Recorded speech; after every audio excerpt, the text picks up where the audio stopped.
Are there any questions? Mr. President. Leader of the Opposition. Mr. President, my question without notice is to the Leader of the Government, Minister for Resources, Energy, Utilities and the Arts.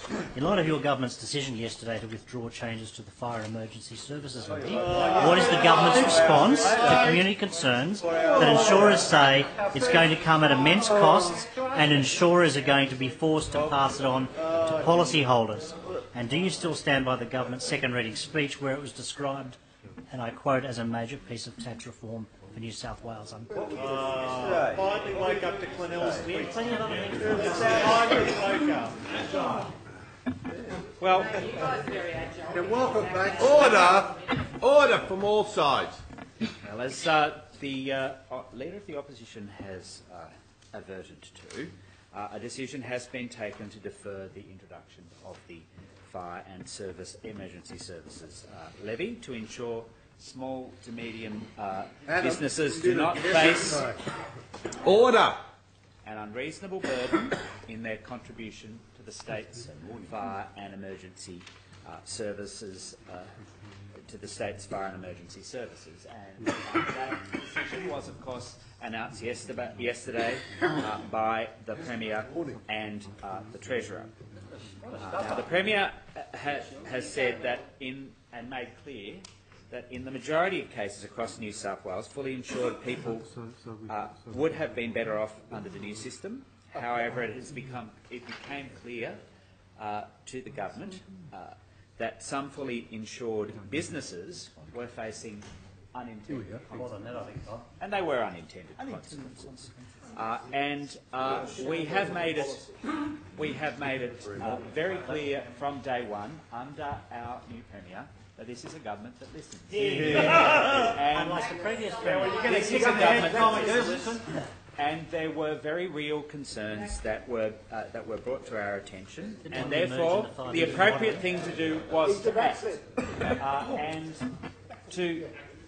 act, and act we did. And to have not acted would have been something that was certainly not in the interests of the state of New South Wales, not in the interests of employment. There are far too many interjections. And making sure that we kept jobs, because the idea that small and medium enterprises in the state were being unfairly hit in a way that had not been contemplated would obviously be something that was not good for employment in the state.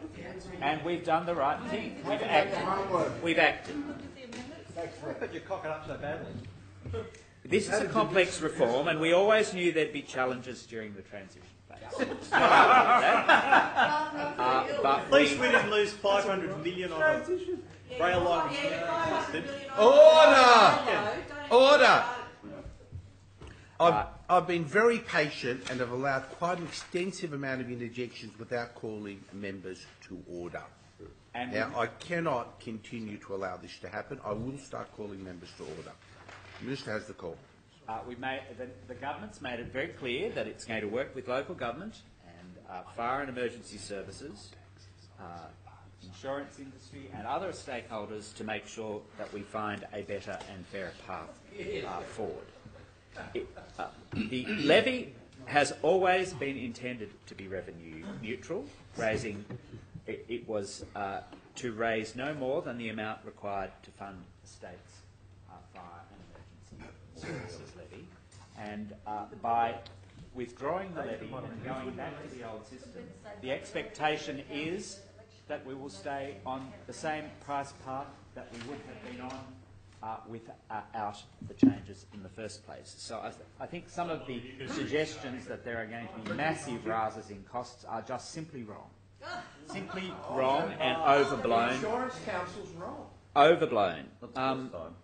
The insurance monitor, Alan Fells, has been tasked with the job of overseeing a smooth continuation of the existing system. Can I remind the Honourable Peter Primrose, with the Minister's time has expired. Before I allow the supplementary, can I remind Honourable members, and can also remind the Honourable Peter Primrose, that in a ruling he gave on the 5th of December 2007, Members should allow ministers to answer their questions without interruption.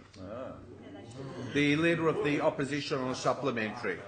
Thank you, Mr. President. Could the minister elucidate that part of his answer with respect to the length of the deferral of the policy, or has the government simply abandoned its policy? Well, I think it's quite clear from the remarks of the Premier and the Treasurer what period the deferral will be, and they've said that it is deferred until we find a fair alternative. And that is the position. As I was saying, the insurance monitor, Alan Fells, will oversee a smooth continuation of the existing system and ensure insurance companies collect only the amounts necessary to meet fire and emergency services funding